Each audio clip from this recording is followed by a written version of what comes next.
What are the specifics of via North Point? Now, one of the responsible persons can come and share with us. We have Mr. Leung.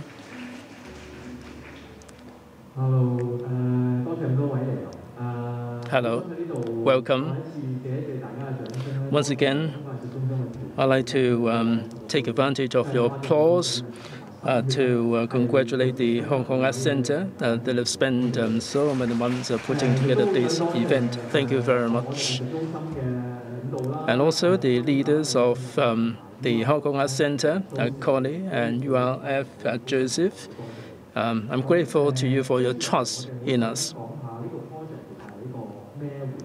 I'd like to say a little bit about this event via North Point, what it's all about. Why is it that the Arts Centre is making its way to North Point? I'd like to quote our founding father, Mr. Tao Ho. When the Arts Centre was designed, he has the blueprint in mind that we have the humanistic spirit infused with art. Miraculously, this is connected with North Point. If you make your way here via MTR, Exit A has its artwork, and at the Western Pier, he used to have an office. I think it's all a matter of serendipity. We're grateful to the URF. In the whole process, our proposal has been adopted. We keep talking about the connection between humans and land, that we may have gains and losses, and how do we position ourselves in the process. I'd like to introduce 20 artworks. Some of them were collected from Open Call. Raymond and Peter are part of the committee. In North Point, I think we have to establish some baseline. What does North Point mean to us? There are two legacies here. The first one is the North Point housing estate. It is a very convenient place. We have the pier and the bus stop in the middle, and we have a U-shaped residential development surrounding the bus terminus, and it is pretty walkable. It is a livable area back in 1950s. This is the first legacy that we have for North Point. We have some taglines there. And this is not just a tagline, this is very much our spirit. We have the space, and this can bring about imagination. We must have the space. Peter used the rural area. I think we can use the word imagineer. It is a combination of imagine and engineer. That would not only do we need to have imagination, we must have the ability to put it into practice. In the process, the Arts Centre doesn't have the capability. We need to have the architects, town planners, and other expertise to help us out. So this is an interdisciplinary process. Third, we want to have a hybrid model. I'm going to go into detail about that. We conducted some field research. The first one is the wheel maker, Eric from the Innovation Lab, conducted 2 research surveys. And we had the third urban design lab, and we worked together with the CUHK and the architectural faculty. We had the urban design lab. We came up with a charter. We first identified the habit.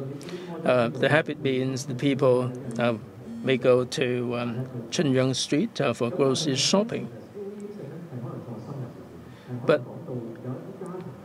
we can go deeper than that. There may be some generations who've been there for many generations.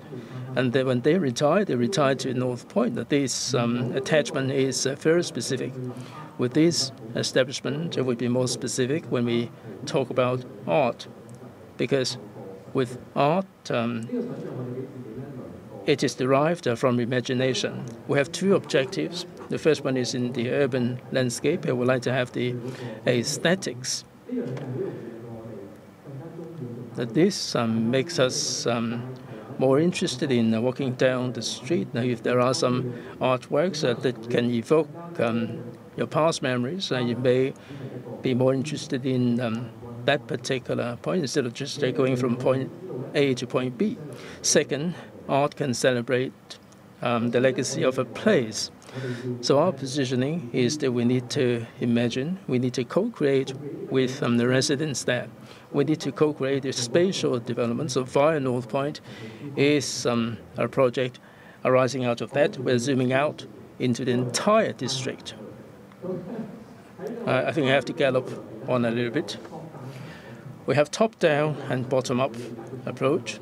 We normally use the top-down approach more because we need to have the government and stakeholders support. We need to identify the stakeholders to talk to us. We can also allow a bottom-up approach. We can invite the residents to walk down the path with us. So we are meeting the two approaches midway. In terms of bottom-up, we have 3 layers and 2 objectives. First, with bottom-up approach, we need to have a micro-community. Other than being users, they are a small community that can contribute. We need to have collective co-creation. There are 3 layers. The first layer is easily understandable, and that is the district newspapers.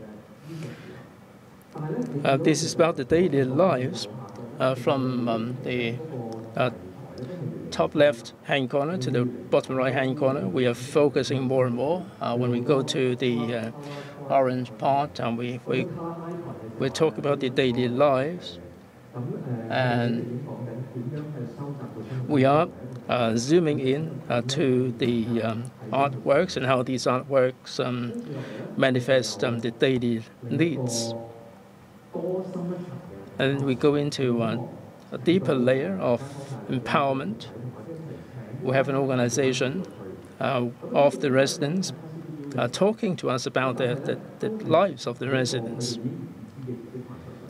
Now, this is within the realm of knowledge. We're not content with that. We also have another team to go further into that. We have the horticultural team, the artists, the painters, the designers, and also the growing cultivation team. We hire these people other than learning horticulture. The residents are there to design the space. They design the rest space, the space for lessons, for classes, and they also design their own urban charter. So they're not people who are joining the workshop in the process that learn how we can collectively design public space, and they're not simply looking after their own design. And if we muddy the neighbors, we have to clear that up. This is a collective process. And also we move on to the next step. We bring together all the professionals and identify a physical site where we can try out some prototypes. With Hong Kong Architectural Center, Tony is very kind to line engineers, surveyors, architects, and create prototypes with the residents. In the whole process, we met the residents step by step. We show them how it works. And in this bottom-up approach, we can build the micro-community and achieve creativity. Top down, I'm going to go faster than that. We have two spirits. One is equal. All the expert spheres are important, but within the conference room, the exchanges are on an equal footing. Second, we need to cultivate a literacy whereby we can discuss the public space. In North Point, we have a lot of retirees, and we have the CUHK representatives. They are fresh grads and the aspiring architects. And joining the elderly people and the pair up with one another. It was at the height of COVID. We visited the community in teams of two. The data collected became the basis of the urban charter. It was a collaborative process. We had a whole process of design lab. We're not looking simply at the issues. We're zooming out, and we created the urban living room, as it were, meaning that we're all stakeholders there. There can be a lot of functions and leisure work and multi-purpose functions. And in the process, we liberate a little bit. We're not simply talking about the streets downstairs. We're zooming out into the entire North Point. Everyone can make a contribution. We came up with an online exhibition that you can find this on our website, and all the information is pretty awesome. With this urban charter, it becomes our design brief, and then it is triggered an open call. All the architects, artists can submit their proposals on the basis of this design brief. We are truly grateful. In the process, we involve all the kaifongs, all the residents. We had 15 representatives, including academics, artists, architects, and government representatives. Out of 76 works, we shortlisted 16 of them. We shortlisted 6 artworks. There are 3 types there. The first one is to the left, and the second is in the middle. The third one is the bottom right-hand corner. We achieve a behavioral change, Chunyang Street. Now we have this cycle of life in CY. It is encouraging the recycling or the recovery of food waste. We also have the sugar factory. This is my favorite in Tincho Street. There are facilities for street fitness. The second layer is in the run-of-the-mill public space. We create this uniqueness. We have the Symphony of North Point, Tag Point, and also AMM Architects hangout islands in North Point. They are pretty interesting. When you walk down there, you feel joy because this is enhancing the aesthetic experience. The third layer is to capture the legacy of the district.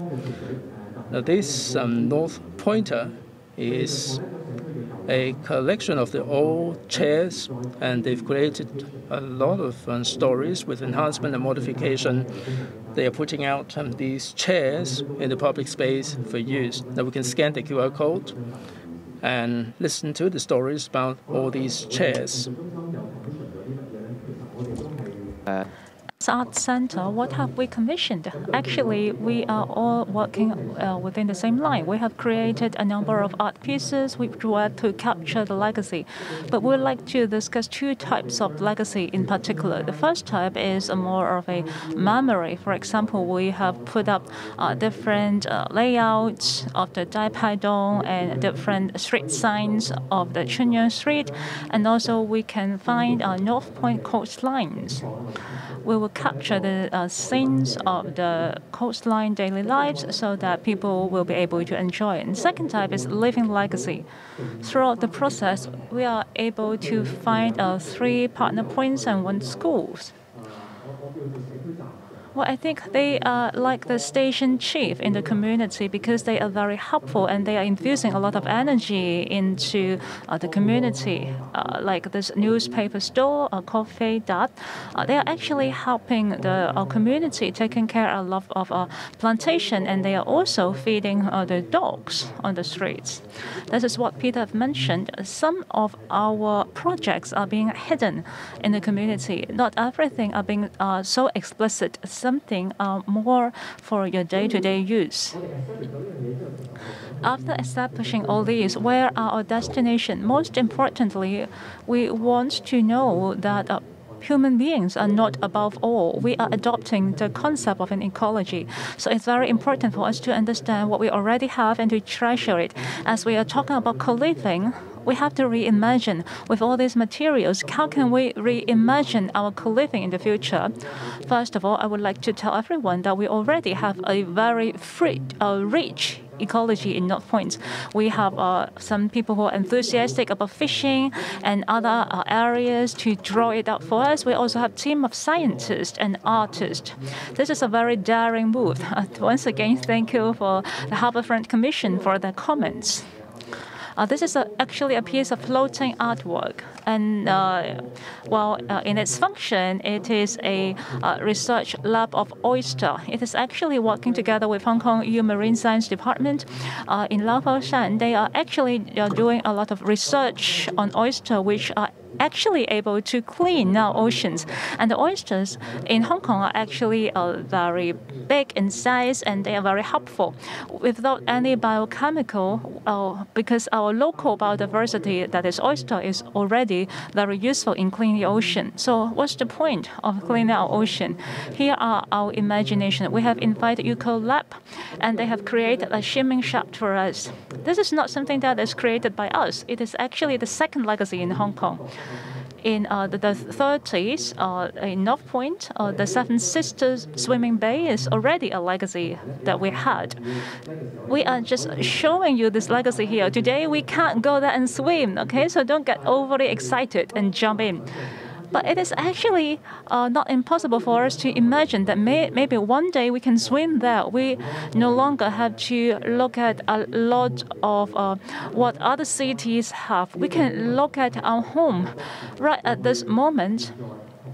As we look at our past, present, and future, here is the point where we collide. Well, maybe we have not imagined that at the Olympic Games we will have such great accomplishments. There are a lot of things that is unimaginable, but what we need to take at the first step is to begin to imagine. Maybe one day we don't have to go to Copenhagen in order to find such a swimming shaft. Maybe tomorrow this is what we're going to have in Hong Kong. So today I invite you to join us as Imagineers. Thank you. Thank you, Ian. Please be seated.